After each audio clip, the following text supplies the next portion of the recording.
पहला मैं पता किया कि असलियत क्या है।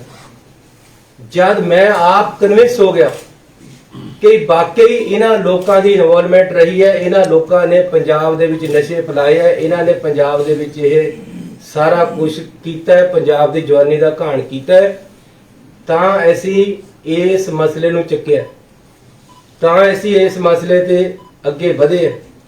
पहला अपनी जमीर की आवाज़ सुनी है, पहला अपने आप को कन्विंस किया है कि वाकई ये लोग जिहड़े है जिम्मेवार है पंजाब नूं बदनाम करन लई ते पंजाब दी नौजवानी गालण लई।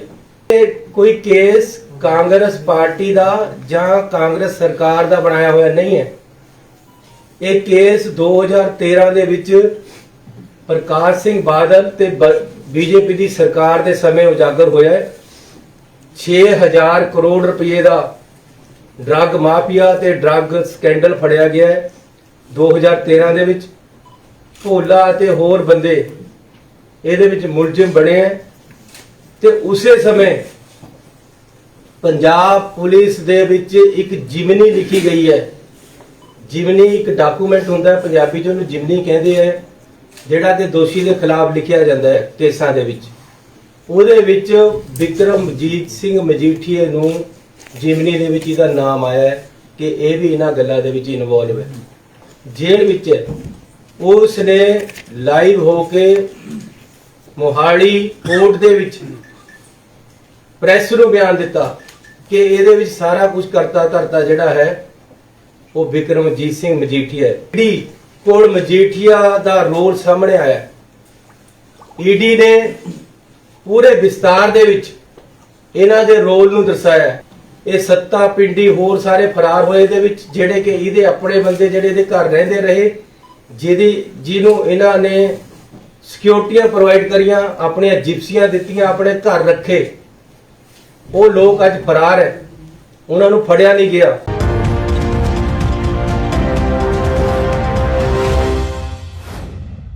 पंजाब के मुख्य मंत्री चरणजीत सिंह चन्नी ने अज प्रैस कॉन्फ्रेंस साफ आख दिता कि उन्होंने वालों अकाली दल के सीनियर आगू और साबका मंत्री विक्रम सिंह मजीठिया खिलाफ नशा संबंधी की गई कार्रवाई सियासी नहीं बल्कि खुद के आत्म चिंतन तो बाद पंजाब के भले उजड़ चुकियां मावां दियां कुखां नूं देखते हुए चुक्या गया सही कदम है।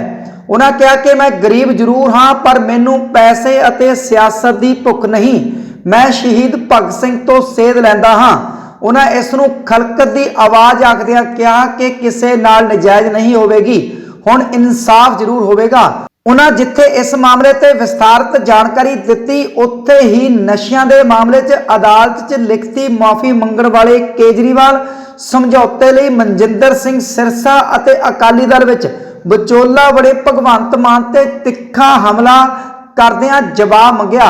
उन्हें आप मुखी केजरीवाल की अदालत च मजीठिया तो मंगी लिखती माफी की कापी नूं दिखाउंदियां कहा कि साडे अफसर लालचां नूं छड्ड के अते उन्हां दे दबकियां की परवाह किते बिना सही काम कर रहे हैं।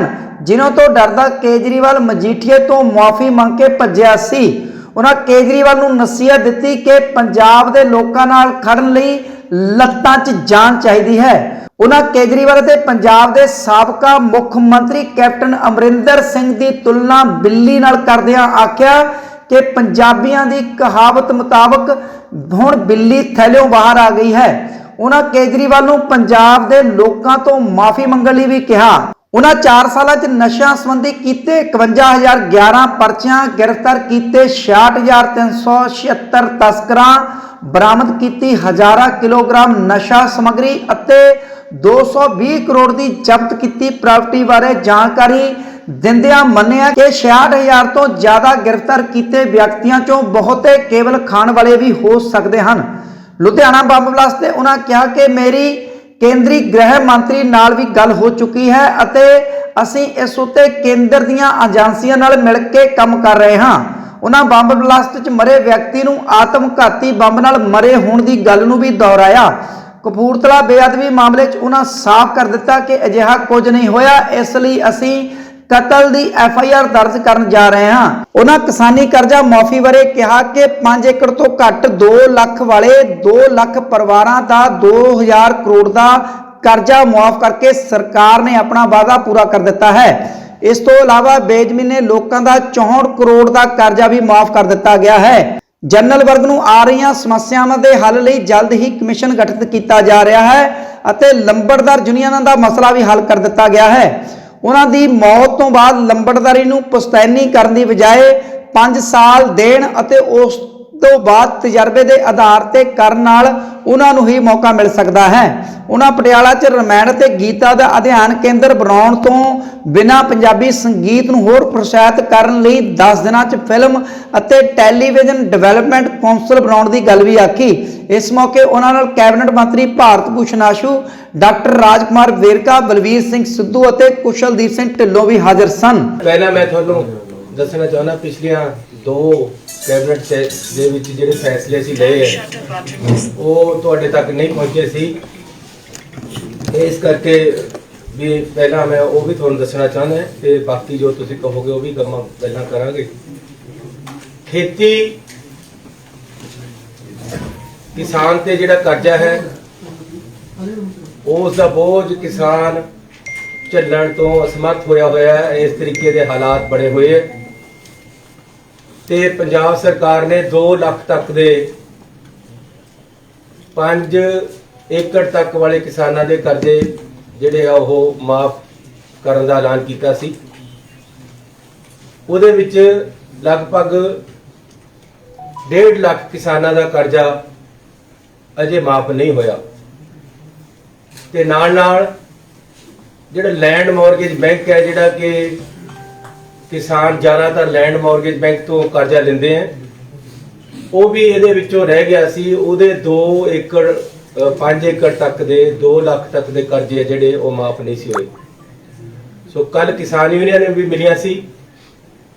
ਪੰਜਾਬ ਸਰਕਾਰ ਨੇ ਫੈਸਲਾ ਕੀਤਾ ਹੈ ਕਿ 2 ਲੱਖ ਤੱਕ ਦੇ ਕਰਜ਼ੇ ਜਿਨ੍ਹਾਂ ਕਿਸਾਨਾਂ ਦੇ ਬਕਾਇਆ ਰਹਿ ਗਏ ਹੈ, ਜਿਹੜੇ ਕਿ ਹੁਣ ਸ਼ਾਇਦ 2 ਲੱਖ ਪਰਿਵਾਰ ਬਣ ਜਾਣਗੇ, ਉਹਨਾਂ ਦਾ ਇਹ ਟੋਟਲ 2 ਲੱਖ ਤੱਕ ਦਾ ਕਰਜ਼ਾ ਜਿਹੜਾ ਕ੍ਰੌਪ ਲੋਨ ਹੈ ਉਹ ਮਾਫ ਕੀਤਾ ਜਾਏਗਾ। ਜਿਹੜੀ ਪਹਿਲੀ ਸਕੀਮ ਹੈ ਤੇ ਲੈਂਡ ਮੌਰਗੇਜ ਬੈਂਕ ਦੇ ਜਿਹੜੇ ਕਰਜ਼ੇ ਹੈ ਉਹ ਅਸੀਂ ਮਾਫ ਕਰਨ ਜਾ ਰਹੇ ਹਾਂ। ਅਗਲੇ 10 ਦਿਨਾਂ ਦੇ ਵਿੱਚ ਅਸੀਂ ਇਹ ਪੈਸੇ ਕਿਸਾਨਾਂ ਦੇ ਖਾਤਿਆਂ ਦੇ ਵਿੱਚ ਪਾ ਦੇਵਾਂਗੇ। 10 ਤੋਂ 15 ਦਿਨਾਂ ਦੇ ਵਿੱਚ ਇਹ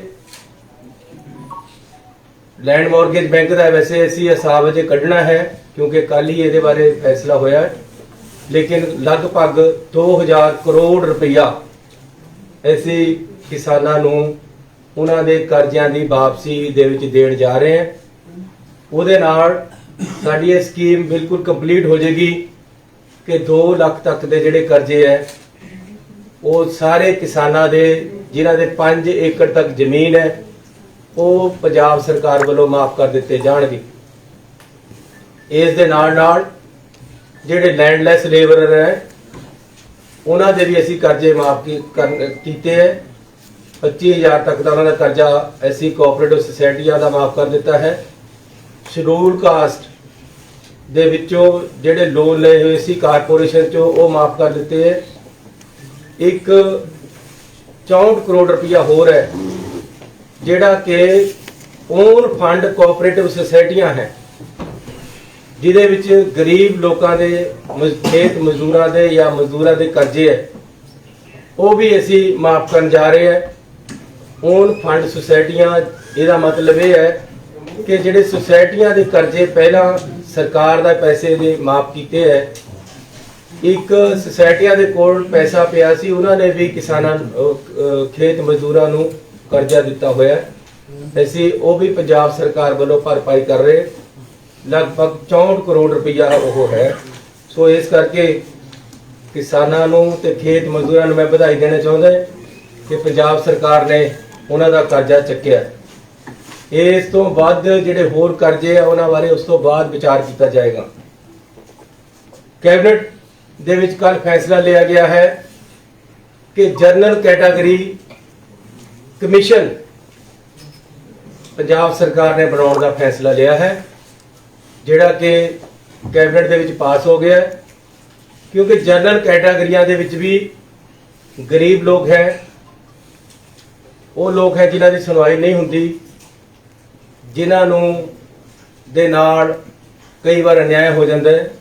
ਉਹਨਾਂ ਵਾਸਤੇ ਵੀ ਅਸੀਂ ਇੱਕ ਕਮਿਸ਼ਨ ਬਣਾਇਆ ਹੈ ਜਿਹਦਾ ਨਾਮ ਜਨਰਲ ਕੈਟਾਗਰੀ ਕਮਿਸ਼ਨ ਹੈ, ਤੇ ਉਹਦੇ ਵਿੱਚ ਉਹ ਅਸੀਂ ਕੱਲ ਪਾਸ ਕਰ ਦਿੱਤਾ ਹੈ। ਲੰਬੜਦਾਰਾਂ ਦਾ ਮਸਲਾ ਬੜੀ ਦੇਰ ਤੋਂ ਚੱਲਿਆ ਆ ਰਿਹਾ ਸੀ ਤੇ ਅਸੀਂ ਇਸ ਦਾ ਹੱਲ ਕਰ ਦਿੱਤਾ ਹੈ। ਉਹਨਾਂ ਦੀ ਡਿਮਾਂਡ ਸੀ ਜੱਦੀ ਕੁਸ਼ਤੀ ਦੀ, ਲੇਕਿਨ ਅਸੀਂ ਇੱਕ ਸਹੀ ਤਰੀਕੇ ਨਾਲ ਉਹਨਾਂ ਨਾਲ ਬੈਠ ਕੇ ਰਸਤਾ ਕੱਢਿਆ ਹੈ। ਹੁਣ ਉਹ 5 ਸਾਲ ਤੱਕ ਸਰਬਰਾਹੀ ਮਤਲਬ ਆਪਣਾ ਚਾਰਜ ਹੈ ਜਿਹੜਾ ਆਪਣੇ ਲੜਕੇ ਨੂੰ ਜਾਂ ਕਿਸੇ ਨੂੰ ਦੇ ਸਕਦੇ ਹੈ, ਤੇ ਨਾਲ ਨਾਲ ਜਦੋਂ ਨੈਕਸਟ ਨੰਬਰਦਾਰ ਉਹਨਾਂ ਦੀ ਜਗ੍ਹਾ ਅਪਾਇੰਟ ਹੋਏਗਾ, ਜੇਕਰ ਉਹਨਾਂ ਦੀ ਡੈਥ ਹੋ ਜਾਂਦੀ ਹੈ ਤਾਂ ਉਹਦੇ ਵਿੱਚ ਐਕਸਪੀਰੀਅੰਸ ਨੂੰ ਤਰਜੀਹ ਦਿੱਤੀ ਜਾਏਗੀ। ਉਹਦੇ ਨਾਲ ਇਹ ਹੈ ਕਿ ਨੰਬਰਦਾਰ ਆਪਣੇ ਲੜਕੇ ਨੂੰ ਆਸਾਨੀ ਨਾਲ ਦੁਬਾਰੇ ਨੰਬਰਦਾਰ ਬਣਾ ਸਕਦੇ ਆ। ਇਹ ਉਹਨਾਂ ਦੀ ਡਿਮਾਂਡ ਸੀ, ਐਸੀ ਸਰਕਾਰ ਨੇ ਪੂਰੀ ਕਰ ਦਿੱਤੀ ਹੈ। ਮੋਟਰ ਵਹੀਕਲ ਐਕਟ ਟੈਕਸ ਵਿੱਚ ਮਿੰਨੀ ਬੱਸਾਂ ਅਤੇ ਟੈਕਸੀਆਂ ਨੂੰ ਕਰੋਨਾ ਟਾਈਮ ਦੇ ਤਹਿਤ ਕੱਲ ਕੈਬਨਿਟ ਦੇ ਵਿੱਚ ਅਸੀਂ ਪਾਸ ਕੀਤੀ। ਉਹਦੇ ਵਿੱਚੋਂ ਜ਼ਮੀਨ ਲੈ ਕੇ ਉੱਥੇ ਸ਼੍ਰੀ ਭਗਵਦ ਗੀਤਾ ਅਤੇ ਰਮਾਇਣ ਤੇ ਅਧਿਐਨ ਸੈਂਟਰ ਖੋਲ੍ਹਿਆ ਜਾਏਗਾ, ਜਿਹਦੀ ਸਾਰੀ ਰੂਪਰੇਖਾ ਬਣ ਗਈ ਹੈ। ਜ਼ਮੀਨ ਸਾਡੀ ਸਰਕਾਰ ਦੀ ਉਹ ਹੈ, ਯੂਨੀਵਰਸਿਟੀ ਦੀ ਹੈ। ਪਟਿਆਲੇ ਦੇ ਵਿੱਚ ਇਹ ਅਧਿਐਨ ਸੈਂਟਰ ਬਣਾਇਆ ਜਾਏਗਾ। ਇਹ ਸਰਕਾਰ ਨੇ ਫੈਸਲਾ ਕੀਤਾ ਹੈ। ਪੰਜਾਬ ਸਰਕਾਰ ਨੇ, ਕਿਉਂਕਿ ਜਿਹੜੀਆਂ ਪੰਜਾਬੀ ਫਿਲਮਾਂ ਹੈ ਇਹਨਾਂ ਦੀ ਬੜੀ ਮਹੱਤਤਾ ਹੋ ਗਈ ਹੈ। ਪੰਜਾਬੀ ਮਿਊਜ਼ਿਕ ਨੂੰ ਵਰਲਡ ਵਾਈਡ ਪਸੰਦ ਕੀਤਾ ਜਾ ਰਿਹਾ ਹੈ। ਅੱਜ ਕੱਲ ਪੰਜਾਬੀ ਮਿਊਜ਼ਿਕ ਦੇ ਬਿਨਾ ਬਾਲੀਵੁੱਡ ਦੀਆਂ ਫਿਲਮਾਂ ਵੀ ਕਾਮਯਾਬ ਨਹੀਂ ਹੋ ਰਹੀਆਂ। ਇਸ ਲਈ ਇਸ ਨੂੰ बढ़ावा देने ਲਈ ਅਸੀਂ ਇੱਕ film and television development council ਤਿਆਰ ਕੀਤੀ ਹੈ, ਜਿਹਦਾ ਕੱਲ ਫੈਸਲਾ ਲਿਆ ਹੈ। ਇਹਦੇ ਵਿੱਚ ਫਿਲਮਾਂ ਬਣਾਉਣ ਵਾਲੇ ਐਕਟਰ, ਪ੍ਰਮੋਟਰ, ਡਾਇਰੈਕਟਰ, ਇਹਨਾਂ ਨੂੰ ਜਿਸ ਤਰ੍ਹਾਂ ਪੰਜਾਬ ਆਰਟਸ ਕੌਂਸਲ ਹੈ, ਇਹ ਪੰਜਾਬ ਦੇ ਵਿੱਚ film and television development council Punjab ਸਰਕਾਰ ਬਣਾਉਣ ਜਾ ਰਹੀ ਹੈ। ਕੱਲ ਇਹਦਾ ਅਸੀਂ ਫੈਸਲਾ ਕਰ ਲਿਆ ਤੇ ਇਹ ਇਸੇ 10 ਦਿਨਾਂ ਦੇ ਵਿੱਚ ਅਸੀਂ ਇਸ ਨੂੰ ਬਣਾ ਦਾਂਗੇ। ਇੱਕ one time settlement for PSIES industrial parks ਵਾਸਤੇ ਅਸੀਂ ਸਕੀਮ ਲੈ ਕੇ ਆਏ ਹੈ। ਇਹ ਜਿਹੜੀ ਹੈ ਲਾਗੂ ਕਰਤੀ ਹੈ, ਕੱਲ ਕੈਬਨਿਟ ਦੀ ਮੀਟਿੰਗ ਦੇ ਵਿੱਚ ਪਾਸ ਕਰ ਦਿੱਤਾ ਗਿਆ। ਇਸ ਤੋਂ ਇਲਾਵਾ ਵਿਕਰਮਜੀਤ ਸਿੰਘ ਮਜੀਠੀਆ ਤੇ FIR ਦਰਜ ਕੀਤੀ ਗਈ ਹੈ। ਉਹਦੇ ਬਾਰੇ ਮੈਂ ਆਪ ਜੀ ਨੂੰ ਦੱਸ ਦੇਣਾ ਚਾਹੁੰਦਾ ਕਿ ਪੰਜਾਬ ਦੇ ਵਿੱਚ ਸ਼੍ਰੋਮਣੀ ਅਕਾਲੀ ਦਲ ਦੀ ਸਰਕਾਰ ਤੇ BJP ਦੀ ਸਰਕਾਰ ਦੇ ਸਮੇਂ ਦੇ ਵਿੱਚ ਜਿਸ ਤਰੀਕੇ ਨਾਲ ਨਸ਼ੇ ਫੈਲੇ, ਜਿਸ ਤਰੀਕੇ ਦੇ ਨਾਲ ਸਾਡੇ ਨੌਜਵਾਨਾਂ ਦੀਆਂ ਜ਼ਿੰਦਗੀਆਂ ਦੇ ਨਾਲ ਖਿਲਵਾੜ ਹੋਇਆ, ਮਾਵਾਂ ਦੀਆਂ ਕੁੱਖਾਂ ਰੁੜੀਆਂ ਤੇ ਪੰਜਾਬ ਨੂੰ ਉੜਤਾ ਪੰਜਾਬ ਤੱਕ ਦੇ ਮਿਹਣੇ ਸਹਿਣੇ ਪਏ। ਉਹਦੇ ਵਿੱਚ ਬਹੁਤ ਹੀ ਸਾਨੂੰ ਮੁਸੀਬਤਾਂ ਇੱਕ ਕਿਸਮ ਦੀਆਂ ਪੰਜਾਬ ਤੇ ਪੈ ਗਈਆਂ ਕਿ ਪੰਜਾਬ ਦੀ ਅਰਥ ਵਿਵਸਥਾ ਵਿਗੜ ਲੱਗ ਗਈ, ਪੰਜਾਬ ਦਾ ਨੌਜਵਾਨ ਖਰਾਬ ਹੋਣ ਲੱਗ ਗਿਆ, ਨੌਜਵਾਨੀ ਗਲ ਗਈ, ਜਿਹਦੇ ਕਰਕੇ ਲੋਕਾਂ ਦੇ ਵਿੱਚ ਰੋਸ ਔਰ ਉਸ ਸਮੇਂ ਦੇ ਜਿਹੜੇ ਲੋਕਾਂ ਨੇ ਤਸਕਰੀ ਕੀਤੀ ਉਹਨਾਂ ਤੇ ਕਾਰਵਾਈਆਂ ਨਹੀਂ ਹੋਈਆਂ। ਮੈਂ ਤੇ ਸਾਡੀ ਕੈਬਨਿਟ ਪੰਜਾਬ ਸਰਕਾਰ ਨੇ ਇਹਦੇ ਤੇ ਐਕਸ਼ਨ ਲੈਣਾ ਸ਼ੁਰੂ ਕੀਤਾ ਹੈ, ਲੇਕਿਨ ਕੋਰਟਾਂ ਦੇ ਰਾਹੀਂ ਜਿਹੜੀ ਕਾਰਵਾਈ ਹੈ ਉਹ ਹੋ ਰਹੀ ਹੈ। ਸਭ ਤੋਂ ਪਹਿਲਾਂ ਤਾਂ ਮੈਂ ਆਪਣੇ ਆਪ ਨੂੰ ਕਨਵਿੰਸ ਕਰਿਆ ਕਿ ਕਿਸੇ ਤੇ ਵੀ ਕੋਈ ਨਜਾਇਜ਼ ਨਾ ਹੋਵੇ। ਇਸ ਲਈ ਪਹਿਲਾਂ ਮੈਂ ਆਪਣੇ ਆਪ ਨੂੰ ਪੁੱਛਿਆ ਤੇ ਆਪਣੇ ਅਫਸਰਾਂ ਨੂੰ ਪੁੱਛਿਆ, ਆਪਣੇ ਆਪ ਨੂੰ ਇਸ ਗੱਲ ਤੇ ਲੈ ਕੇ ਆਇਆ। ਮੈਂ हर गल का पता करके कि क्या ऐसी जो कर रहे हो सही है कि नहीं, क्योंकि आखिर ਨੂੰ हर किसी ने अपने इखलाक नाल भुलना हुंदा है, आखिर ਨੂੰ हर किसी ने अपनी जमीर दे नाल चलना हुंदा है। इस करके पहला मैं पता किया कि असलियत क्या है। जब मैं आप कन्विंस हो गया कि वाकई इन्हां लोकां दी इन्वॉल्वमेंट रही है, इन्हां लोकां ने पंजाब दे विच नशे फैलाए है, इन्हां ने पंजाब दे विच ये सारा कुछ कीता है, पंजाब दी जवानी दा घाण कीता है, तां असीं इस मसले नूं चुक्किया, तां असीं इस मसले ते अगे वधे। पहला अपनी जमीर दी आवाज़ सुनी है, पहला अपने आप नूं कन्विंस कीता है कि वाकई ये लोग जिहड़े है ਜ਼ਿੰਮੇਵਾਰ है पंजाब ਨੂੰ बदनाम ਕਰਨ ਲਈ ਤੇ पंजाब ਦੀ ਨੌਜਵਾਨੀ ਗਾਲਣ ਲਈ। ਉਸ ਤੋਂ ਬਾਅਦ ਹੀ ਅਸੀਂ ਇਸ ਰਸਤੇ ਤੇ ਅੱਗੇ ਤੁਰੇ। तो ਇਹ ਕੋਈ ਕੇਸ ਕਾਂਗਰਸ ਪਾਰਟੀ ਦਾ ਜਾਂ ਕਾਂਗਰਸ ਸਰਕਾਰ ਦਾ ਬਣਾਇਆ ਹੋਇਆ ਨਹੀਂ ਹੈ। ਇਹ ਕੇਸ 2013 ਦੇ ਵਿੱਚ ਪ੍ਰਕਾਸ਼ ਸਿੰਘ ਬਾਦਲ ਤੇ ਬੀਜੇਪੀ ਦੀ ਸਰਕਾਰ ਦੇ ਸਮੇਂ ਉਜਾਗਰ ਹੋਇਆ ਹੈ। 6000 ਕਰੋੜ ਰੁਪਏ ਦਾ ਡਰੱਗ ਮਾਫੀਆ ਤੇ ਡਰੱਗ ਸਕੈਂਡਲ ਫੜਿਆ ਗਿਆ ਹੈ 2013 ਦੇ ਵਿੱਚ। ਭੋਲਾ ਤੇ ਹੋਰ ਬੰਦੇ ਇਹਦੇ ਵਿੱਚ ਮੁਲਜ਼ਮ ਬਣੇ ਹੈ ਤੇ ਉਸੇ ਸਮੇਂ ਪੰਜਾਬ ਪੁਲਿਸ ਦੇ ਵਿੱਚ ਇੱਕ ਜਿਮਨੀ ਲਿਖੀ ਗਈ ਹੈ। ਜਿਮਨੀ ਇੱਕ ਡਾਕੂਮੈਂਟ ਹੁੰਦਾ ਹੈ, ਪੰਜਾਬੀ ਚ ਉਹਨੂੰ ਜਿਮਨੀ ਕਹਿੰਦੇ ਹੈ, ਜਿਹੜਾ ਕਿ ਦੋਸ਼ੀ ਦੇ ਖਿਲਾਫ ਲਿਖਿਆ ਜਾਂਦਾ ਹੈ ਕੇਸਾਂ ਦੇ ਵਿੱਚ। ਉਹਦੇ ਵਿੱਚ ਵਿਕਰਮਜੀਤ ਸਿੰਘ ਮਜੀਠੀਏ ਨੂੰ ਜਿਮਨੀ ਦੇ ਵਿੱਚ ਇਹਦਾ ਨਾਮ ਆਇਆ ਹੈ ਕਿ ਇਹ ਵੀ ਇਹਨਾਂ ਗੱਲਾਂ ਦੇ ਵਿੱਚ ਇਨਵੋਲਵ ਹੈ। ਉਸ ਤੋਂ ਅੱਗੇ ਗੱਲ ਵਧੀ ਹੈ, ਫਿਰ ਭੋਲਾ ਨਾਮ ਦਾ ਜਿਹੜਾ ਇਹਦੇ ਵਿੱਚ ਤਸਕਰ ਮੰਨਿਆ ਗਿਆ, ਜਿਹਦੇ ਖਿਲਾਫ ਕੇਸ ਚੱਲ ਰਹੇ ਹੈ, ਜਿਹੜਾ ਜੇਲ੍ਹ ਵਿੱਚ ਹੈ, ਉਸ ਨੇ ਲਾਈਵ ਹੋ ਕੇ ਮੋਹਾਲੀ ਕੋਰਟ ਦੇ ਵਿੱਚ ਪ੍ਰੈਸ ਨੂੰ ਬਿਆਨ ਦਿੱਤਾ ਕਿ ਇਹਦੇ ਵਿੱਚ ਸਾਰਾ ਕੁਝ ਕਰਤਾ ਧਰਤਾ ਜਿਹੜਾ ਹੈ ਉਹ ਵਿਕਰਮਜੀਤ ਸਿੰਘ ਮਜੀਠੀਆ ਹੈ। ਗੱਲ ਇੱਥੇ ਰੁਕੀ ਨਹੀਂ ਹੈ। ਉਸ ਤੋਂ ਬਾਅਦ ਈਡੀ ਕੋਲ ਮਜੀਠੀਆ ਦਾ ਰੋਲ ਸਾਹਮਣੇ ਆਇਆ। ਈਡੀ ਨੇ ਪੂਰੇ ਵਿਸਤਾਰ ਦੇ ਵਿੱਚ ਇਹਨਾਂ ਦੇ ਰੋਲ ਨੂੰ ਦਰਸਾਇਆ ਤੇ ਇਹਨਾਂ ਨੂੰ ਬਾਰ-ਬਾਰ ਬੁਲਾ ਕੇ ਸਾਰੀ ਰਿਪੋਰਟਾਂ ਲਈਆਂ ਗਈਆਂ ਤੇ ਈਡੀ ਨੇ ਵੀ ਇਹਨਾਂ ਨੂੰ ਦੋਸ਼ੀ ਪਾਇਆ। ਉਸ ਤੋਂ ਬਾਅਦ ਇਹ ਗੱਲ ਇੱਥੇ ਵੀ ਨਹੀਂ ਰੁਕੀ। ਕੋਰਟ ਦੇ ਵਿੱਚ ਨਵਕਿਰਨ ਸਿੰਘ ਜਿਹੜੇ ਹਿਊਮਨ ਰਾਈਟਸ ਵਾਸਤੇ ਲੜਦੇ ਹੈ, ਉਹਨਾਂ ਨੇ ਕੋਰਟ ਦੇ ਵਿੱਚ ਕੇਸ ਪਾਇਆ ਕਿ ਜੀ ਈਡੀ ਕੋਲ ਵਿਕਰਮਜੀਤ ਸਿੰਘ ਮਜੀਠੀਆ ਦਾ ਨਾਮ ਆਇਆ ਹੈ, ਪੰਜਾਬ ਦੀ ਪੁਲਿਸ ਕੋਲ ਵਿਕਰਮਜੀਤ ਸਿੰਘ ਮਜੀਠੀਆ ਦਾ ਨਾਮ ਆਇਆ ਹੈ। ਇਹ ਅਕਾਲੀ ਦਲ ਦੇ ਟਾਈਮ ਹੋਇਆ, ਅਕਾਲੀ ਦਲ ਬੀਜੇਪੀ ਦੀ ਸਰਕਾਰ ਦੇ ਟਾਈਮ ਹੋਇਆ ਕਿ ਫਿਰ ਸਰਕਾਰ ਇਹਦੇ ਤੇ ਕਾਰਵਾਈ ਕਿਉਂ ਨਹੀਂ ਕਰਦੀ। ਇਹਦੇ ਉੱਤੇ ਇਹ ਸੱਤਾ ਪਿੰਡੀ ਹੋਰ ਸਾਰੇ ਫਰਾਰ ਹੋਏ ਦੇ ਵਿੱਚ, ਜਿਹੜੇ ਕਿ ਇਹਦੇ ਆਪਣੇ ਬੰਦੇ ਜਿਹੜੇ ਇਹਦੇ ਘਰ ਰਹਿੰਦੇ ਰਹੇ, ਜਿਹਨੂੰ ਇਹਨਾਂ ਨੇ ਸਿਕਿਉਰਟੀਆਂ ਪ੍ਰੋਵਾਈਡ ਕਰੀਆਂ, ਆਪਣੀਆਂ ਜਿਪਸੀਆਂ ਦਿੱਤੀਆਂ, ਆਪਣੇ ਘਰ ਰੱਖੇ, ਉਹ ਲੋਕ ਅੱਜ ਫਰਾਰ ਹੈ, ਉਹਨਾਂ ਨੂੰ ਫੜਿਆ ਨਹੀਂ ਗਿਆ।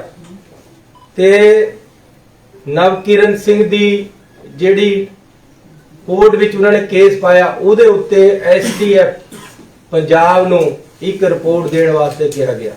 ਇਹ ਕੋਰਟ ਦੇ ਮਸਲੇ ਹੈ, ਕੋਰਟ ਹਾਈ ਕੋਰਟ ਨੇ ਕਿਹਾ, ਉਹਦੇ ਵਿੱਚ ਹਾਈ ਕੋਰਟ ਦੇ ਕਹਿਣ ਤੇ ਐਸਟੀਐਫ ਪੰਜਾਬ ਨੇ ਸਿੱਧੂ ਜੀ ਦੇ ਏਡੀਜੀਪੀ ਹੈ, ਇੰਚਾਰਜ ਹੈ, ਉਹਨਾਂ ਨੇ ਇੱਕ ਰਿਪੋਰਟ ਦਿੱਤੀ ਕਿ ਜੀ ਆਹ ਰਿਪੋਰਟ ਹੈ, ਹਾਈ ਕੋਰਟ ਦੇ ਵਿੱਚ ਸਬਮਿਟ ਕਰਾਤੀ। ਇਹ 2017 ਦੀ ਗੱਲ ਹੈ, ਅੱਜ ਦੀ ਗੱਲ ਨਹੀਂ ਹੈ। ਅਕਾਲੀ ਦਲ ਦੀ ਸਰਕਾਰ ਦੇ ਵਿੱਚ ਪਹਿਲਾਂ ਸਾਰਾ ਕੁਝ ਹੋਇਆ। ਉਸ ਤੋਂ ਬਾਅਦ 2017 ਚ ਹਾਈ ਕੋਰਟ ਨੇ ਰਿਪੋਰਟ ਲਈ, ਹਾਈ ਕੋਰਟ ਦੇ ਵਿੱਚ ਰਿਪੋਰਟ ਗਈ। ਉਸ ਤੋਂ ਬਾਅਦ ਅੱਜ ਤੱਕ ਸਾਡੀ ਪਿਛਲੀ ਸਰਕਾਰ ਕੈਪਟਨ ਸਾਹਿਬ ਹੋਰਾਂ ਨੇ, ਸਾਡੇ ਐਡਵੋਕੇਟ ਜਨਰਲ ਨੇ ਇਸ ਦੀ ਸਹੀ ਪੈਰਵਾਈ ਨਾ ਕਰਕੇ ਉਹ ਰਿਪੋਰਟ ਨੂੰ ਖੁਲਵਾਇਆ ਨਹੀਂ, ਲਾਗੂ ਨਹੀਂ ਕਰਾਇਆ। ਹੁਣ ਜਦੋਂ ਸਰਕਾਰ ਬਦਲੀ, ਸਾਡੇ ਵਕੀਲਾਂ ਨੇ ਪੈਰਵਾਈ ਕੀਤੀ ਤਾਂ ਹਾਈ ਕੋਰਟ ਨੇ ਕਿਹਾ ਕਿ ਤੁਹਾਨੂੰ ਕੋਈ ਰੋਕ ਨਹੀਂ ਹੈ, ਤੁਸੀਂ ਕਾਰਵਾਈ ਕਰ ਸਕਦੇ ਹੋ। ਹਾਈ ਕੋਰਟ ਨੇ ਕੋਰਟ ਦੇ ਵਿੱਚ ਆਰਡਰ ਕੀਤੇ ਹੈ। ਹਾਈ ਕੋਰਟ ਦੇ ਕਹਿਣ ਤੇ ਇਹ ਐਸਟੀਐਫ ਦੀ ਰਿਪੋਰਟ ਜਿਹੜੀ ਖੋਲੀ ਗਈ ਹੈ, ਜਦ ਖੋਲ ਕੇ ਦੇਖਿਆ ਤਾਂ ਉਹਦੇ ਚ ਭੰਡਾਰਾ ਜਿਹੜਾ ਉਹ ਵਿਕਰਮਜੀਤ ਸਿੰਘ ਮਜੀਠੀਆ ਦੇ ਖਿਲਾਫ ਹੈ। ਰਿਪੋਰਟ ਦੇ ਵਿੱਚ ਕਿਹਾ ਗਿਆ ਹੈ, ਮੇਰੀ ਰਿਪੋਰਟ ਨਹੀਂ ਹੈ, ਹਾਈ ਕੋਰਟ ਦੀ ਰਿਪੋਰਟ ਹੈ ਕਿ ਵਿਕਰਮਜੀਤ ਸਿੰਘ ਮਜੀਠੀਆ ਦੇ ਖਿਲਾਫ ਐਨਫ ਐਵੀਡੈਂਸ ਹੈ, ਇਸ ਦੇ ਖਿਲਾਫ ਕਾਰਵਾਈ ਹੋਣੀ ਚਾਹੀਦੀ ਹੈ। ਉਹੀ ਰਿਪੋਰਟ ਟੋਟਲ SCFIR ਦੇ ਵਿੱਚ ਕਨਵਰਟ ਕਰਕੇ ਪਰਚਾ ਦਰਜ ਕੀਤਾ ਹੈ। ਉਸ ਦੀ ਕਾਰਵਾਈ ਅੱਗੇ ਚੱਲ ਰਹੀ ਹੈ। ਇਹ ਲੜਾਈ ਇੱਕ ਵੱਡੀ ਲੜਾਈ ਹੈ, ਇਹਦੇ ਵਿੱਚ ਵੱਡੇ ਮਗਰਮੱਛ ਹੈ ਤੇ ਵੱਡੀਆਂ ਤਾਕਤਾਂ ਹੈ। ਵੱਡੀਆਂ ਤਾਕਤਾਂ ਦੇ ਸਾਹਮਣੇ ਸਾਨੂੰ ਆਪਣੇ ਆਪ ਨੂੰ ਤਕੜਾ ਕਰਕੇ ਚਟਾਨ ਵਾਂਗੂ ਖੜਨਾ ਪੈ ਰਿਹਾ ਹੈ, ਕਿਉਂਕਿ ਸੇਵਾ ਦੇਸ਼ ਦੀ ਜ਼ਿੰਦੜੀ ਹੈ ਬੜੀ ਔਖੀ। ਗੱਲਾਂ ਕਰਨੀਆਂ ਬਹੁਤ ਸੁਖਾਲੀਆਂ ਨੇ, ਜਿਨ੍ਹਾਂ ਇਹ ਸੇਵਾ ਵਿੱਚ ਪੈਰ ਪਾਇਆ ਉਹਨਾਂ ਲੱਖ ਮੁਸੀਬਤਾਂ ਕਹਾਣੀਆਂ ਨੇ। ਜੇ ਉਦਮ ਸਿੰਘ ਜੀ ਸਾਡੇ ਵਾਸਤੇ ਕੁਰਬਾਨੀਆਂ ਕਰ ਸਕਦੇ, ਜੇ ਸਾਨੂੰ ਭਗਤ ਸਿੰਘ ਜੀ ਇੱਕ ਰਾਸਤਾ ਦਿਖਾ ਕੇ ਜਾ ਸਕਦੇ, ਤਾਂ ਸਾਡਾ ਫਰਜ਼ ਬਣਦਾ ਹੈ ਕਿ ਅਸੀਂ ਦੇਸ਼ ਵਿਰੋਧੀ, ਸਮਾਜ ਵਿਰੋਧੀ ਤਾਕਤਾਂ ਦੇ ਖਿਲਾਫ ਤਕੜੇ ਹੋ ਕੇ ਖੜੀਏ। ਮੈਂ ਗਰੀਬ ਪਰਿਵਾਰ ਚੋਂ ਪੈਦਾ ਹੋਇਆ, ਲੇਕਿਨ ਨਾ ਮੈਨੂੰ ਪੈਸੇ ਦੀ ਲੋੜ ਹੈ, ਨਾ ਮੈਨੂੰ ਤਾਕਤ ਦੀ ਭੁੱਖ ਹੈ। ਸਿਰਫ ਤੇ ਸਿਰਫ ਜੇ ਇਸ ਲੜਾਈ ਵਿੱਚ ਕੁੱਦੇ ਹੈ ਤਾਂ ਪੰਜਾਬ ਦੀ ਜਵਾਨੀ ਵਾਸਤੇ ਕੁੱਦੇ ਹੈ। ਜੇ ਇਸ ਲੜਾਈ ਦੇ ਵਿੱਚ ਕੁੱਦੇ ਹੈ ਤਾਂ ਪੰਜਾਬ ਦੀਆਂ ਮਾਵਾਂ ਦੀਆਂ ਕੁੱਖਾਂ ਵਾਸਤੇ ਕੁੱਦੇ ਹੈ। ਜੇ ਇਸ ਲੜਾਈ 'ਚ ਕੁੱਦੇ ਹੈ ਤਾਂ ਸਮਾਜ ਦੇ ਸੁਧਾਰ ਵਿੱਚ ਵਾਸਤੇ ਕੁੱਦੇ ਹੈ। ਸਾਨੂੰ ਕੋਈ ਪਰਵਾਹ ਨਹੀਂ ਹੈ, ਕੋਈ ਖਤਰਾ ਆਉਣ ਵਾਲੇ ਦਿਨਾਂ ਦੇ ਵਿੱਚ ਸਾਨੂੰ ਆਪਣੇ ਇਰਾਦਿਆਂ ਤੋਂ ਰੋਕ ਨਹੀਂ ਸਕਦਾ। ਮੈਂ ਆਪਣੇ ਉਹਨਾਂ ਨੌਜਵਾਨਾਂ ਨੂੰ ਬਹੁਤ ਪਸੰਦ ਕਰਦਾ ਜਿਹੜੇ ਫੋਟੋ ਭਗਤ ਸਿੰਘ ਦੀ ਲਗਾ ਕੇ ਰੱਖਦੇ, ਕਿਉਂਕਿ ਉਹਨਾਂ 'ਚ ਕੋਈ ਖੋਟ ਨਹੀਂ ਹੁੰਦੀ। ਮੈਂ ਉਸ ਭਗਤ ਸਿੰਘ ਤੋਂ ਇਨਸਪੀਰੇਸ਼ਨ ਲੈ ਰਿਹਾ, ਕਿਉਂਕਿ ਸਾਡਾ ਫਰਜ਼ ਬਣਦਾ ਹੈ ਜਿਹੜਾ ਸਾਡੀਆਂ ਪਿਛਲੀਆਂ ਸਰਕਾਰਾਂ ਨੇ ਨਹੀਂ ਕੀਤਾ, ਕਿਉਂਕਿ ਉਹਦੇ ਆਪਣੇ ਰਿਸ਼ਤੇਦਾਰ ਹੋਮ ਮਿਨਿਸਟਰ ਸੀ, ਉਹਦਾ ਆਪਣਾ ਰਿਸ਼ਤੇਦਾਰ ਮੁੱਖ ਮੰਤਰੀ ਸੀ। ਇਸ ਕਰਕੇ ਉਹਨਾਂ ਨੇ ਇਸ ਬੰਦੇ ਤੇ ਕਾਰਵਾਈ ਨਹੀਂ ਕੀਤੀ। ਅਜਿਹੇ ਇੱਕ ਨਹੀਂ ਹੋਰ ਵੀ ਨਿਕਲਣਗੇ। ਆਪਣੇ ਰਿਸ਼ਤੇਦਾਰ ਨੂੰ ਬਚਾਇਆ ਗਿਆ ਹੈ, ਸਰਪ੍ਰਸਤੀ ਦਿੱਤੀ ਗਈ ਹੈ, ਤੇ ਅੱਜ ਪੰਜਾਬ ਇਹਨਾਂ ਨੇ ਬਦਨਾਮ ਕੀਤਾ ਸੀ। ਉਸ ਗੱਲ ਨੂੰ ਅੱਗੇ ਲੈ ਕੇ ਆਉਣਾ ਹੈ। ਅੱਗੇ ਨੂੰ ਉਹ ਲੋਕ ਜਿਹੜੇ ਪੰਜਾਬ ਦੇ ਵਿੱਚ ਅਜੇ ਵੀ ਨਸ਼ਿਆਂ ਦੀ ਤਸਕਰੀ ਕਰਦੇ ਆ, ਉਹਨਾਂ ਨੂੰ ਵੀ ਇੱਕ ਸਬਕ ਉਹ ਸਿਖਾਉਣਾ ਹੈ। ਜਿਹੜੇ ਨਸ਼ੇ ਕਰਦੇ ਆ, ਥੋੜੇ ਥੋੜੇ ਬੱਚਿਆਂ ਨੂੰ ਲਗਾਤਾ, ਜਿਹਨਾਂ ਦੀ ਜਵਾਨੀਆਂ ਗਾਲਤੀਆਂ, ਉਹਨਾਂ ਨੂੰ ਫੜ ਕੇ ਅੰਦਰ ਦੇਈ ਜਾਂਦੇ ਐ। ਅਸੀਂ ਉਹ ਤਾਂ ਨਹੀਂ ਤਾਂ ਮਜਬੂਰੀ ਬੜੀ ਵੀ ਹੈ ਕਿ ਜੀ ਉਹ ਨਸ਼ਾ ਕਰਨਾ ਪੈ ਰਿਹਾ ਉਹਨਾਂ ਨੂੰ, ਕਿਉਂਕਿ ਉਹਨਾਂ ਦੀ ਲੱਤ ਲੱਗ ਗਈ ਹੈ ਸਰੀਰ ਨੂੰ। ਉਹਨਾਂ ਨੂੰ ਤਾਂ ਸਹਿਨਬੁੱਧੀ ਦੇ ਨਾਲ ਅਸੀਂ ਆਪਣੇ ਹਸਪੀਟਲ ਜਾ ਕੇ ਠੀਕ ਕਰਾਣਾ ਹੈ। ਫੜਨਾ ਤਾਂ ਇਹਨਾਂ ਲੋਕਾਂ ਨੂੰ ਹੈ ਜਿਨ੍ਹਾਂ ਨੇ ਸਾਰਾ ਕੁਝ ਕਰਾਇਆ ਹੈ। ਇਸ ਕਰਕੇ ਔਰ ਫਿਰ ਮੈਂ ਤੁਹਾਨੂੰ ਇਸ ਤੋਂ ਅੱਗੇ ਵੀ ਗੱਲ ਕਰਨਾ ਚਾਹੁੰਦਾ ਕਿ ਆਮ ਆਦਮੀ ਪਾਰਟੀ ਵਾਲੇ ਅੱਜ ਕਹਿੰਦੇ ਆ ਜੀ ਇਹ ਤਾਂ ਡਰਾਮਾ ਕਰਤਾ। ਮੈਂ ਕਹਿੰਦਾ ਇਹ ਜਿਹਾ ਡਰਾਮਾ ਕਰਕੇ ਦੇਖੋ, ਕੋਈ ਪਤਾ ਲੱਗੇਗਾ ਨਾ ਵੀ ਕਿਆ ਭਾਅ ਵਿਕਦੀ ਹੈ ਤੇ ਕਿਸ ਤਰ੍ਹਾਂ ਖੜਨਾ ਪੈਂਦਾ, ਕਿਸ ਤਰ੍ਹਾਂ ਪੁਲਿਸ ਅਫਸਰਾਂ ਨੂੰ ਖਿਡਾਉਣਾ ਪੈਂਦਾ ਹੈ, ਕਿਸ ਤਰੀਕੇ ਦੇ ਨਾਲ ਅਗਲੇ ਕਰੋੜਾਂ ਅਰਬਾਂ ਰੁਪਈਆ ਆਫਰ ਕਰਦੇ ਆ, ਕਿਸ ਤਰੀਕੇ ਦੇ ਨਾਲ ਦਬਕੇ ਵੱਜਦੇ ਸਾਡੇ ਅਫਸਰਾਂ ਨੂੰ। ਇਹ ਤਾਂ ਕੇਜਰੀਵਾਲ ਆ ਕੇ ਦੇਖੇ, ਕੇਜਰੀਵਾਲ ਨੂੰ ਤਾਂ ਇੱਕੋ ਦਬਕਾ ਵੱਜਿਆ ਸੀ। ਆ ਉਹਦਾ ਐਫੀਡੇਵਿਟ ਹੈ, ਮਾਫੀਨਾਮਾ, ਜਿਹੜਾ ਉਹਨੇ ਕੋਰਟ ਦੇ ਵਿੱਚ ਜਮ੍ਹਾਂ ਕਰਾਇਆ। ਮੈਂ ਆਪ ਜੀ ਨੂੰ ਜਾਣਕਾਰੀ ਵਾਸਤੇ ਪੜ੍ਹ ਕੇ ਸੁਣਾ ਰਿਹਾ। ਆਮ ਆਦਮੀ ਪਾਰਟੀ ਦਾ ਜਿਹੜਾ ਕਰਤਾ ਧਰਤਾ ਕੇਜਰੀਵਾਲ ਇਸੇ ਮਜੀਠੀਏ ਤੋਂ ਮਾਫੀ ਮੰਗ ਕੇ ਭੱਜ ਗਿਆ ਸੀ।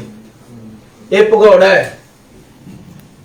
ਭਗਵੰਤ ਮਾਨ ਵਰਗਿਆਂ ਨੇ ਇਸ ਨੂੰ ਸ਼ਹਿ ਦਿੱਤੀ ਨਾਲ, ਜਿਹੜਿਆਂ ਦੇ ਵਿੱਚ ਥੋੜੇ ਬਹੁਤੇ ਦੇਸ਼ ਪ੍ਰਤੀ ਦੇ ਕਣ ਸੀ, ਉਹ 10 MLA ਇਸ ਨੂੰ ਇਸ ਕਰਕੇ ਛੱਡ ਕੇ ਚਲੇ ਗਏ ਕਿ ਸਾਡੇ ਨੌਜਵਾਨਾਂ ਦੀ ਜਵਾਨੀ ਗਲਦੀ ਦੇਖ ਕੇ ਤੈਨੂੰ ਜ਼ਿਆਦਾ ਪਿਆਰੀ ਹੋਗੀ ਦਿੱਲੀ ਦਾ ਮੁੱਖ ਮੰਤਰੀ ਬਣਨਾ, ਤੂੰ ਡਰ ਗਿਆ, ਤੂੰ ਖੜ ਨਹੀਂ ਸਕਿਆ ਸਾਹਮਣੇ। ਪਹਿਲਾਂ ਦਗਮਜੇ ਮਾਰਦੇ ਸੀ ਚੋਣਾਂ ਤੋਂ ਪਹਿਲਾਂ ਵੋਟਾਂ ਲੈਣ ਨੂੰ, ਜਦ ਵੋਟਾਂ ਖਤਮ ਹੋ ਗਈਆਂ ਤਾਂ ਆ ਮਾਫੀਨਾਮਾ ਕੇਜਰੀਵਾਲ ਨੇ ਕੋਰਟ ਵਿੱਚ ਦਿੱਤਾ, ਲੈਟਰ ਹੈ ਉਹ ਲੈਟਰ ਹੈਡ ਤੇ ਆ ਮੈਂ ਹੁਣ ਤੁਹਾਨੂੰ ਪੜ੍ਹ ਕੇ ਸੁਣਾ ਰਿਹਾ। ਆਮ ਆਦਮੀ ਪਾਰਟੀ ਦਾ ਲੈਟਰ ਹੈਡ ਹੈ, ਕੇਜਰੀਵਾਲ ਦੇ ਦਸਤਖਤ ਹੈ। Subject retraction of allegations made against you and an offer of regret।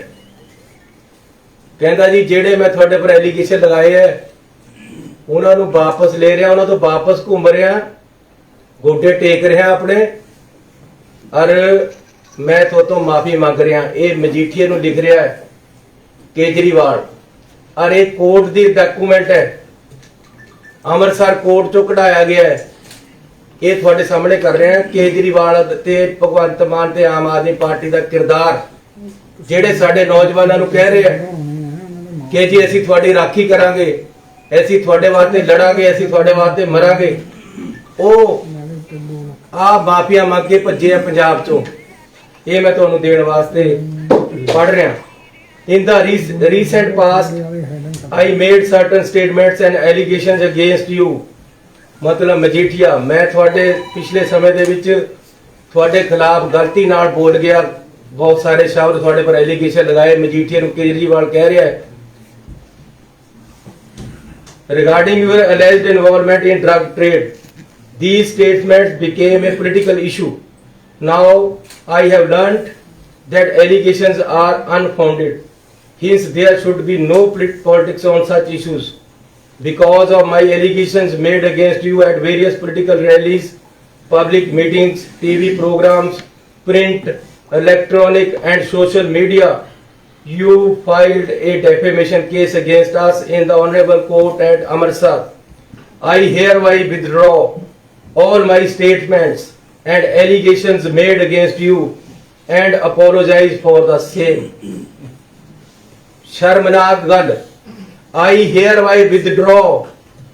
ये मैं ਤੁਹਾਨੂੰ ਪੜ੍ਹ ਕੇ ਸੁਣਾ ਰਿਹਾ ਕੇਜਰੀਵਾਲ ਦਾ ਐਫੀਡੈਵਿਟ, ਉਹਦੀ ਲੈਟਰ ਪੈਡ ਤੇ ਲੈਟਰ ਕਿ ਮਜੀਠੀਆ ਜੀ ਮੈਂ ਗੋਡੇ ਟੇਕ ਦਿੱਤੇ, ਮੈਂ ਹੱਥ ਜੋੜ ਰਿਹਾ, ਜੋ ਮੈਂ ਤੁਹਾਡੇ ਖਿਲਾਫ ਬੋਲਿਆ ਕਿ ਤੁਸੀਂ ਨਸ਼ੇ ਦੇ ਤਸਕਰ ਹੋ, ਮੈਨੂੰ ਮਾਫ ਕਰੋ, ਮੈਂ ਇਹ ਸਾਰੇ ਐਲੀਗੇਸ਼ਨ ਵਾਪਸ ਲੈ ਰਿਹਾ। All my statements and allegations made against you and apologize for the same। और मैं माफी मांगदा। The damage caused to your esteem, the hurt caused to your family, friends, well-wishers, followers and loss caused to you is regretted। ਇਹ ਕੇਜਰੀਵਾਲ ਹੈ। ਪੰਜਾਬ ਦੇ ਲੋਕਾਂ ਦੇ ਨਾਲ ਖੜਨ ਵਾਸਤੇ ਲੱਤਾਂ 'ਚ ਜਾਨ ਚਾਹੀਦੀ ਹੈ। ਪੰਜਾਬ ਦੇ ਲੋਕਾਂ ਦੇ ਨਾਲ ਖੜਨ ਵਾਸਤੇ ਆਪਣੇ ਘਰ ਪਰਿਵਾਰ, ਆਪਣੇ ਸਿਰ ਤੇ ਕੱਫਨ ਬੰਨਣਾ ਪੈਂਦਾ ਹੈ, ਜਿਹੜਾ ਅਸੀਂ ਬੰਨ ਕੇ ਤੁਰੇ ਆ। ਇਹ ਲੋਕ ਪੰਜਾਬ ਦੀ ਹਿਫਾਜ਼ਤ ਕਰਨ ਦੇ ਕਾਬਿਲ ਨਹੀਂ ਹੈ। ਇਹਨਾਂ ਨੂੰ ਹੁਣ ਆਪਣਾ ਸਟੇਟਸ, ਆਪਣੀ ਸਥਿਤੀ, ਆਪਣੀ ਸੋਚ ਸਪਸ਼ਟ ਕਰਨੀ ਚਾਹੀਦੀ ਕਿ ਅੱਜ ਇਹ ਕਿੱਥੇ ਖੜੇ ਹੈ। ਇਹਨਾਂ ਨੂੰ ਹੁਣ ਜਦ ਵਿਕਰਮ ਮਜੀਠੀਏ ਨੂੰ ਕਿਤਾਬਾਂ ਵਿੱਚ ਲੈ ਲਿਆ ਗਿਆ, ਉਹਦੇ ਤੇ ਪਰਚਾ ਦਰਜ ਕਰ ਦਿੱਤਾ ਗਿਆ ਤੇ ਉਹ ਫਰਾਰ ਹੈ ਤੇ ਆਪਣੇ ਆਪ ਨੂੰ ਜਸਟੀਫਾਈ ਕਰਨ ਵਾਸਤੇ ਸਾਹਮਣੇ ਨਹੀਂ ਆ ਰਿਹਾ, ਤਾਂ ਹੁਣ ਇਹਨਾਂ ਨੂੰ ਪੰਜਾਬ ਦੇ ਲੋਕਾਂ ਤੇ ਮਾਫੀ ਮੰਗਣੀ ਚਾਹੀਦੀ। ਭਗਵੰਤ ਮਾਨ ਜਿਹੜਾ ਉਹਨਾਂ ਦੇ ਨਾਲ ਖੜਾ ਹੈ, ਜੇ ਇਕੱਲਾ ਇੱਕ ਭਗਵੰਤ ਮਾਨ ਹੈ ਜਿਹਨੇ ਕੇਜਰੀਵਾਲ ਨੂੰ ਨਹੀਂ ਕਿਹਾ ਆਮ ਆਦਮੀ ਪਾਰਟੀ ਕਿ ਤੁਸੀਂ ਗਲਤ ਕੀਤਾ ਹੈ, ਤੁਹਾਨੂੰ ਮਾਫੀ ਨਹੀਂ ਮੰਗਣੀ ਚਾਹੀਦੀ ਸੀ। ਅੱਜ ਵੀ ਭਗਵੰਤ ਮਾਨ ਕਹੇ ਕਿ ਕੇਜਰੀਵਾਲ ਦੀ ਗਲਤੀ ਸੀ, ਇਸਨੇ ਮਾਫੀ ਨਹੀਂ ਮੰਗੀ, ਇਸਨੇ ਮਾਫੀ ਮੰਗੀ ਹੈ, ਇਸ ਨੂੰ ਨਹੀਂ ਮੰਗਣੀ ਚਾਹੀਦੀ ਸੀ। ਅੱਜ ਵੀ ਕੇਜਰੀਵਾਲ ਤੇ ਭਗਵੰਤ ਮਾਨ ਪੰਜਾਬ ਦੇ ਲੋਕਾਂ ਤੇ ਮਾਫੀ ਮੰਗ ਲੈਣ ਤਾਂ ਪੰਜਾਬ ਦੇ ਲੋਕ ਖੁੱਲੇ ਦਿਲਾਂ ਵਾਲੇ ਮਾਫ ਕਰ ਦੇਣਗੇ। ਲੇਕਿਨ ਫਿਰ 2 ਮਹੀਨੇ ਬਾਅਦ ਕਿਸੇ ਨੇ ਨਹੀਂ ਕਰਨਾ ਇਹਨਾਂ ਨੂੰ। ਇਹਨਾਂ ਨੇ ਵੀ ਪੰਜਾਬ ਦੇ ਨਾਲ ਮਜੀਠੀਏ ਦੇ ਨਾਲ ਮਿਲ ਕੇ ਧੋਖਾ ਕੀਤਾ। ਇਹ ਇੱਕ ਦਿਨ 'ਚ ਲੈਟਰ ਨਹੀਂ ਬਣੀ। ਇਹ ਦਿੱਲੀ ਦਾ ਜਿਹੜਾ ਹੁਣੇ ਲੀਡਰ ਬੀਜੇਪੀ ਸ਼ਾਮਲ ਹੋਇਆ, ਕਿਆ ਨਾਮ, ਸਿਰਸਾ, ਉਸਨੇ ਇਹਨਾਂ ਦਾ ਬੈਠ ਕੇ ਸਮਝੌਤਾ ਕਰਾਇਆ ਸੀ। ਭਗਵੰਤ ਮਾਨ, ਕੇਜਰੀਵਾਲ, ਉਹਨਾਂ ਦਾ ਸਮਝੌਤਾ ਵਿਕਰਮ ਮਜੀਠੀਏ ਦੇ ਨਾਲ ਸਿਰਸੇ ਨੇ ਕਰਾ ਕੇ ਆਹ ਲੈਟਰ ਜਾਰੀ ਕਰਾਈ ਹੈ केजरीवाल तो, ਜਿਹੜੀ ਕਿ ਪੰਜਾਬ ਦੀ ਨੌਜਵਾਨੀ, ਪੰਜਾਬ ਦੀਆਂ ਮਾਵਾਂ ਦੀਆਂ ਕੁੱਖਾਂ, ਪੰਜਾਬ ਦੀ ਅਰਥ ਵਿਵਸਥਾ, ਪੰਜਾਬ ਦਾ ਸਮਾਜਿਕ ਜੀਵਨ, ਪੰਜਾਬੀਆਂ ਦੇ ਪਿੱਠ ਦੇ ਵਿੱਚ ਛੁਰਾ ਮਾਰਿਆ ਅੰਦਰ ਖਾਤੇ ਇਹਨਾਂ ਨੇ ਬੈਠ ਕੇ। ਇਸ ਲਈ ਕੇਜਰੀਵਾਲ ਇਸ ਦਾ ਜਵਾਬ ਦੇਵੇ। ਤੇ ਮੈਂ ਬਿਲਕੁਲ ਕਲੀਅਰ ਕਰ ਦੇਣਾ ਚਾਹੁੰਦਾ ਹੈ, ऐसी आ थोड़ी जिहड़ी मुहावरा है कि बिल्ली थैले तो बाहर आ गई, ये कड्डी है। यही जी बिल्ली एक कैप्टन रमिंदर सिंह भी है, वो भी कड्डी है, वो भी हुण मजीठे के हक च बोलते हैं। रिश्तेदारियां याद आ गया, वो दिन याद नहीं है जिस दिन कहना हुंदा सी ये छोटा जिहा बलूंगड़ा मैं इहनूं देखूंगा। हुण बलूंगड़े दे नाल बिल्ली भी बाहर आ गई, दोनों आ गए बाहर। सो मैं कहना चाहता है कि ऐसी गरीब हो सकते हैं, कमजोर नहीं है। ऐसी पार्टी साडी नैशनलिस्ट है, नेशन के वास्ते हमेशा लड़ी है ते लड़ांगे। ये नैशनल लड़ाई है, ये पूरे सूबे के लोगों की लड़ाई है, ये नौजवानों की लड़ाई है। ऐसी इहदे वास्ते लड़ांगे। और वो लोग जेड़े पंजाब के समाज नूं गंधला करने वास्ते जिन्हां ने नशे फैलाए है, उन्होंने लॉजिकल एंड तक लेके जावांगे। ये लड़ाई इत्थे नहीं मुक्केगी। होर भी इहदे विच बहुत सारे लोग आउणगे, इन्हां दीयां प्रॉपर्टियां भी आउणगीਆਂ, इन्हां दे रेते दे बिजनेस भी आउणगे, इन्हां दे लीकर बिजनेस भी आउणगे। ये सारियां चीज़ां देखियां जाणगीਆਂ। सो इहदे लई कोर्ट में हुआ है, इधर मोहाली कोर्ट में केस लगा हुआ है और लुधियाना कोर्ट में बम धमाका हो रहा है। मैंने कहा हो सकता है इसका लिंक हो, इसकी तहकीकात की जा रही है। आज केंद्र से भी आज लीडर आ रहे हैं, मंत्री जी आ रहे हैं, मैं भी कल गया था। कपूरथला में बात आगे बढ़ रही है, वहां कोई पंजाबी च बोलना जी तुसीं जानदे, कपूरथला दे विच ਜਿਹੜਾ ਬੇਅਦਬੀ ਦੀ ਗੱਲ ਹੋਈ ਹੈ, ਉਹ ਸਾਨੂੰ ਬੇਅਦਬੀ ਦੀ ਕੋਈ ਉੱਥੇ ਗੱਲ ਨਹੀਂ ਮਿਲੀ ਤੇ ਕਿਸੇ ਤਰ੍ਹਾਂ ਦਾ ਕੋਈ ਐਵੀਡੈਂਸ ਨਹੀਂ ਹੈ ਕਿ ਬੇਅਦਬੀ ਹੋਈ ਹੈ। ਉਹ ਇੱਕ ਬੰਦਾ ਆਪਣੇ ਘਰ ਦੇ ਉੱਪਰ ਮਹਾਰਾਜ ਦੀ ਸਵਾਰੀ ਨੂੰ ਉਹਨਾਂ ਨੇ ਰੱਖਿਆ ਹੋਇਆ, ਥੱਲੇ ਉਹ ਆਪ ਰਹਿੰਦੇ ਹੈ ਤੇ ਇਹ ਗੱਲ ਕਤਲ ਵੱਲ ਨੂੰ ਗਈ ਹੈ। ਇਸ ਕਰਕੇ ਇਸ ਦੀ ਇਨਕੁਆਇਰੀ ਚੱਲ ਰਹੀ ਹੈ। ਜੋ ਸਾਹਮਣੇ ਆਏਗਾ ਅੱਜ उम्मीद है उससे नितारा हो जाएगा। ऐसी ये मामला ट्रेस कर लिया है, इस मसले ਨੂੰ ਅਸੀਂ हल कर लिया है ਤੇ ਅੱਜ हल ਦੇ ਮੁਤਾਬਕ FIR ਨੂੰ ਅਮੈਂਡ ਕਰ ਦਿੱਤਾ ਜਾਏਗਾ। ਸਰ ਇਹਦੇ ਵਿੱਚ ਨਸ਼ਿਆਂ ਦੇ ਵਿੱਚ ਹੋਰ ਕਿਹੜੀਆਂ ਵੱਡੀਆਂ ਮੱਛੀਆਂ ਨੇ? ਤੁਸੀਂ ਕਿਹਾ ਵੀ ਇਹ ਤੋਂ ਇਲਾਵਾ ਹੋਰ ਵੀ ਬਹੁਤ ਵੱਡੀਆਂ ਮੱਛੀਆਂ ਹੈ। ਤੁਸੀਂ ਕਿਹਾ ਹਰਪ੍ਰੀਤ ਸਿੱਧੂ ਦੀ ਰਿਪੋਰਟ ਤੇ ਤੁਸੀਂ ਇਹ ਮਾਮਲਾ ਦਰਜ ਕੀਤਾ ਹੈ। हरप्रीत सिद्धू रिपोर्ट के 2 सदस्यीय कमेटी जी बनी सी होम की DGP साहब की, उन्होंने भी एक रिपोर्ट सबमिट की है। वो रिपोर्ट की कहती है जी? देखो ऐसी सारिया रिपोर्टां कोर्ट के सामने रख दित्तियां, वो रिपोर्ट भी कोर्ट के सामने गई है। कोर्ट ने आखिर दे विच सानू कहा कि तुसीं इहदे ते कार्रवाई करो, तुसीं करदे क्यों नहीं, आ सानू करके दसो। ऐसी कीती सर होर ਵੱਡੀਆਂ ਮੱਛੀਆਂ ਜਿਹੜੀਆਂ ਤੁਸੀਂ ਕਿਹਾ ਅਕਾਲੀ ਦਲ ਦੇ ਵਿਕਰਮ ਮਜੀਠੀਆ ਹੈਗਾ, ਹੋਰ ਵੀ ਕਾਫੀ ਬੰਦੇ ਆਏ ਨੇ, ਤੁਸੀਂ ਜਾਂਚ ਕਰ ਰਹੇ ਹੋ। ਇਹ ਕੋਈ ਹੋਰ ਜਿਹੜੀ ਅੱਗੇ ਹੈ ਕੇਵਲ ਇੱਕ ਪਾਰਟੀ ਦਾ ਜਾਂ ਹੋਰ ਪੋਲੀਟੀਕਲ ਬੰਦੇ ਵੀ ਨੇ, ਕਿਉਂਕਿ ਕਾਫੀ ਵੱਡਾ ਤੁਸੀਂ ਜਿਵੇਂ ਦੱਸਿਆ ਨੈਟਵਰਕ ਹੈਗਾ। ਇਹ ਕਿਹੜੇ ਹੈਗੇ ਆ? ਕੱਲਾ ਇੱਕ ਹੈਗਾ STF ਦੀ ਰਿਪੋर्ट ਤੇ ਪਰਚਾ ਦਰਜ ਹੋ ਗਿਆ ਹੈ, ਇਹਦੀ ਇਨਵੈਸਟੀਗੇਸ਼ਨ ਜਾਰੀ ਹੈ। ਇਹਦੇ ਜਿਹੜਾ ਸਾਹਮਣੇ ਨਹੀਂ ਤੁਸੀਂ ਕਿਹਾ ਵੀ ਹੋਰ ਵੱਡੀਆਂ ਮੱਛੀਆਂ ਵੀ ਹੈਗੀਆਂ ਨੇ ਇਹਦੇ ਵਿੱਚ। मैं तो कह रहा कि इन्वेस्टिगेशन चल रही है, जो ਇਹਦੇ ਵਿੱਚ आएगा वो फंसेगा। सेंट्रल एजेंसी को दिया जाएगा, NIA को माना जा रहा है भाई मामला जो ब्लास्ट वाला है NIA को दिया जा सकता है। क्या आप ऐसा है कि कल मेरी अमित शाह जी नाल भी गल हुई सी, ਉਹਨਾਂ ਦੀ ਵੀ ਸਪੋਰਟ ਲਈ ਜਾ ਰਹੀ ਹੈ ਇਸ ਮਸਲੇ ਨੂੰ ਹੱਲ ਕਰਨ ਲਈ, ਇਹਨੂੰ ਲੱਭਣ ਲਈ। ਉਹਨਾਂ ਦੀਆਂ ਵੀ ਟੀਮਾਂ ਇੱਥੇ ਆਈਆਂ ਹੋਈਆਂ। मैं उन्होंने गल की सी, उन्होंने मिनिस्टर भी अज इत्थे आए हैं, क्योंकि RDX ते कुछ ऐसे इशू है जेड़े पंजाब कोल वो सिस्टम नहीं है ਉਹ ਕੇਂਦਰ ਸਰਕਾਰ ਦੀਆਂ ਏਜੰਸੀਆਂ ਆ ਕੇ ਦੇਖਦੀਆਂ ਇਹ ਕਿਸ ਲੈਵਲ ਦਾ ਆਰਡੀਐਕਸ ਕਿੱਥੋਂ ਆਇਆ ਹੋ ਸਕਦਾ, ਉਹ ਸਾਰੀਆਂ ਚੀਜ਼ਾਂ ਦੀ ਤਹਿਕੀਕਾਤ चनी साहब आईएसआई पाकिस्तान का लिंक भी हो सकता है जितनी भी पंजाब में घटनाएं हुई हैं। उसके बाद जो बम ब्लास्ट होता है, क्या आपके पास पहले से कोई इनपुट था, और अगर इनपुट था या नहीं था, उसके बाद इस तरह का ब्लास्ट होना सेंट्रल एजेंसीज द्वारा आपको अलर्ट किया गया था, उसके बाद भी ये ब्लास्ट हो जाना कहीं ना कहीं इंटेलिजेंस फेलियर नहीं? कोई ऐसा नहीं बात है, हम अपनी तरफ से पूरे सतर्क हैं और हर तरीके से सतर्की से काम कर रहे हैं। चनी साहब आईएसआई पाकिस्तान का भी हाथ हो सकता है इन घटनाओं के पीछे, या प्रो खालिस्तानी ऑर्गेनाइजेशन अभी का तक भी मेरी काम हो नॉलेज में सकता है? ऐसा कुछ आया नहीं। सर, जिस शख्स की जान गई है उसके बारे में क्या कुछ इनपुट आया है कि वो शख्स आखिरकार वहां पर कैसे पहुंचा और क्या उसके पास इसकी पूरी तहकीकात, वहाँ जितने कैमरे लगे हुए हैं, हर चीज से यही एविडेंस अभी तक यही आ रहा है कि वही आदमी ऑपरेट करने वाला था, उसके अपने ऊपर ही ਸੀਐਮ ਸਾਹਿਬ ਕੱਲ੍ਹ ਸੁਖਬੀਰ ਸਿੰਘ ਬਾਦਲ ਨੇ ਪ੍ਰੈਸ ਕਾਨਫਰੰਸ ਵੀ ਉਹ ਟ੍ਰੇਸ ਕਰ ਲਿਆ ਮਾਮਲਾ, ਉਹਦੇ ਵਿੱਚ ਕਿੱਦਾਂ ਦੀ ਮਤਲਬ ਜਾਣਕਾਰੀ ਹੈ, ਪੋਲੀਟੀਕਲ ਕਨਸੀਕੁਐਂਸੀ ਆ ਅਜੇ ਤੱਕ ਤਾਂ ਇਹ ਪਤਾ ਲੱਗਿਆ ਕਿ ਉਹ ਉੱਥੇ ਕਿਸੇ ਤਰ੍ਹਾਂ ਦੀ ਬੇਅਦਬੀ ਦੀ ਗੱਲ ਨਹੀਂ ਹੈ। ਅਜੇ ਤੱਕ ਇੱਥੇ ਅਸੀਂ ਪਹੁੰਚੇ ਹਾਂ ਔਰ ਉਹ ਬੰਦਿਆਂ ਨੇ ਬੰਦੇ ਨੂੰ ਫੜ ਕੇ ਮਾਰ ਦਿੱਤਾ ਹੈ। ਇੱਥੇ ਤੱਕ ਸੀਐਮ ਸਾਹਿਬ ਕੱਲ੍ਹ ਸੁਖਬੀਰ ਸਿੰਘ ਬਾਦਲ ਨੇ ਪ੍ਰੈਸ ਕਾਨਫਰੰਸ ਕੀਤੀ, ਕਹਿੰਦੇ ਕਿ ਜਿਹੜੇ ਡੀਜੀਪੀ ਮੌਜੂਦਾ ਜਿਹੜੇ ਤੁਸੀਂ ਲਗਾਏ ਨੇ ਬੜੇ ਨਖਿੱਧ ਨੇ, ਨਿਕੰਮੇ ਨੇ, ਔਰ ਜਿਹੜੇ ਨਾਲ ਆਈਜੀ ਆ ਉਹਦੇ ਖਿਲਾਫ ਪਹਿਲਾਂ ਹੀ ਕੇਸ 2 ਨੇ ਚਾਰਜ ਸ਼ੀਟ ਹੋਏ ਨੇ, ਚਲਾਨ ਨਹੀਂ ਪੇਸ਼ ਕੀਤਾ ਗਿਆ, ਉਸ ਬੰਦੇ ਨੂੰ ਉਸ ਅਫਸਰਾਂ ਨੂੰ ਯੂਜ਼ ਕੀਤਾ ਗਿਆ ਵਿਕਰਮ ਮਜੀਠੀਆ ਦੇ ਖਿਲਾਫ ਕੇਸ ਦਰਜ ਕਰਨਗੇ, ਜਿਹੜੇ ਚੰਗੇ ਅਫਸਰ ਸੀ ਉਹਨਾਂ ਨਾ ਕਰ ਦਿੱਤੀ।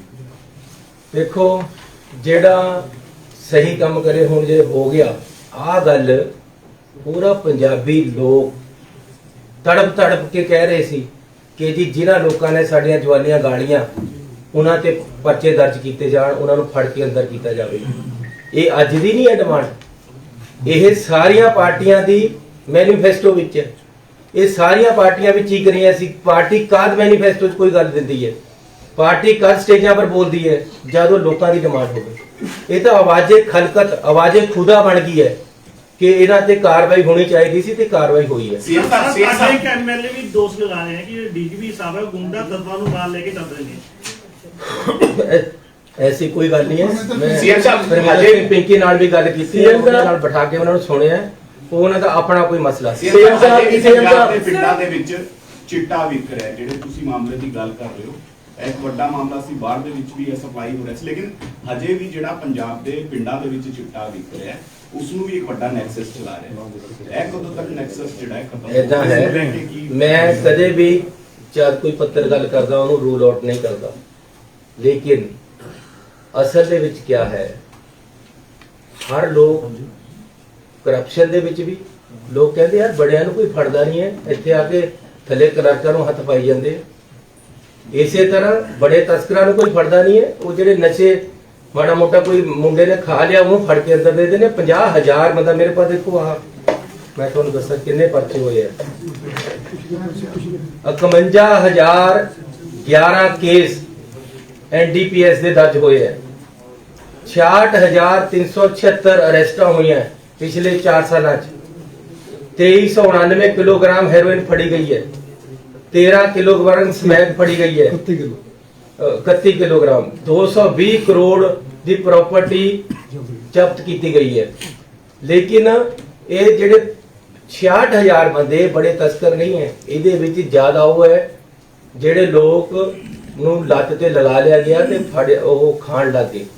ਇਸ ਕਰਕੇ ਜਦ ਤੱਕ ਤੁਸੀਂ ਬੜੇ ਬੰਦਿਆਂ ਨੂੰ ਹੱਥ ਨਹੀਂ ਪਾਉਂਦੇ ਥੱਲੇ ਡਰੇ ਨਹੀਂ ਜਾਂਦਾ, ਕਿਉਂਕਿ ਇਹ ਲੋਕ ਉੱਪਰ ਤੇ ਹੱਲਾਸ਼ੇਰੀ ਦਿੰਦੇ ਰਹਿੰਦੇ ਸੀ कि तुसी फिक्र ना करो, सब कुछ का मुआयना किया है जो दूसरे भी मौका दो ना, वो भी sir this is not a debate, मतलब एक क्वेश्चन पूछ लो। सर, कोविड का थ्रेट है, पंजाब इलेक्शंस पे अभी ओमिक्रॉन की बात आ रही है, 3rd वेव की बात आ रही है, कितना आप खतरा देखते हैं और वैक्सीनेशन इंप्रूव करने के लिए आप क्या करेंगे? देखो कोविड का खतरा है, इस करके सानू ਇਹਦਾ ਧਿਆਨ ਰੱਖਣਾ ਚਾਹੀਦਾ। मैं ਪੰਜਾਬੀਆਂ ਨੂੰ, ਪੰਜਾਬ ਦੇ ਲੋਕਾਂ ਨੂੰ ਬੇਨਤੀ ਕਰਨਾ ਚਾਹੁੰਦਾ ਕਿ ਇਤਿਹਾਸ ਪੜ੍ਹਦੇ ਰਹੋ। ਕੋਵਿਡ ਕਈ ਦੇਸ਼ਾਂ ਨੇ ਫਿਰ ਤੋਂ ਇਸ ਬਾਰੇ ਆਪਣੀ ਕਾਰਵਾਈ ਸ਼ੁਰੂ ਕਰ ਦਿੱਤੀ ਗਈ ਹੈ, ਇਹ ਰੋਕਣਾ ਲਾਉਣੀਆਂ ਸ਼ੁਰੂ ਕਰ ਦਿੱਤੀਆਂ ਹੈ। ऐसी पंजाब च फिलहाल रोक नहीं लगा रहे, लेकिन जरूर अवेयर करना चाहता है कि लोग इस बारे एहतियात बरतन।